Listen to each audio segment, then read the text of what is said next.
di kota Kufa di Irak pernah ada satu orang namanya Thabit. Thabit ini orang biasa, miskin, tapi solehnya luar biasa.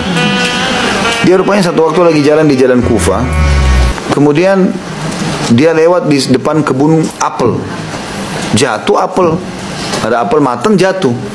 Dia lihat di pinggir jalan, diambil dimakan sama dia. Waktu dia makan, sebentar, belum selesai. Maka pada saat dia lagi makan apel itu, dia lagi kunyah dan sudah habis setengah apel. Ada yang masuk ke perutnya, ada yang masih di mulutnya, ada yang masih dipegang sama dia. Tiba-tiba dia berpikir, ini halal nggak buat saya?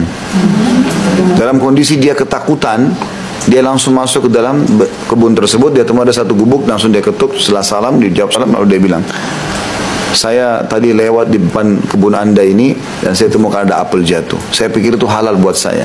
Karena memang dasar hukumnya, kalau buah sudah keluar dari tempatnya, ada yang menghalalkannya gitu kan. Tetapi dia sebagai bentuk keimanan takut dia. Dia bilang tolong halalkan buat saya. Ini setengahnya masih ada, setengah sudah saya makan. Kata orang yang di gubuk itu, saya bukan pemilik kebun ini. Saya hanya penjaganya saja. Pemilik kebunnya tinggal 1 hari 1 malam dari sini. Maka kata Thabit, sebentar. Mau lanjutin nggak? Kata Thabit, demi Allah saya akan cari rumahnya, walaupun sehari semalam. Jalan kaki. Dia jalan ke kotanya orang ini. Tapi ceritanya tidak disebutin kotanya mana. Yang jelas sehari semalam perjalanan. Dia jalan kaki. Sampai tiba di alamatnya ketemu. Dia ucapin salam, dijawab. Rupanya orang ini orang kaya raya, terkenal di sana.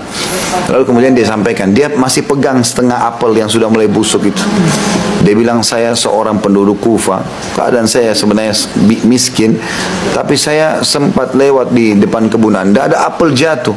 Dan saya rasa itu halal buat saya, maka saya makan. Tapi setelah setengah saya makan, ternyata saya khawatir ini tidak halal buat saya. Saya tanya penjaga kebun anda, dia katakan anda tinggal sehari semalam. Saya jalan kaki ke sini, hanya minta tolong halalkan 1 apel ini. Apa kata orang itu? Saya akan maafkan kamu tapi dengan 1 syarat. Kalau kau penuhi ini, saya akan kasih. Kau nikahi anak saya. Bentar, belum selesai. Tapi, bentar. Cuma dia bilang, tapi saya perlu jelaskan kepada kau sifat anak saya ada 4. Yang pertama buta matanya, nggak melihat.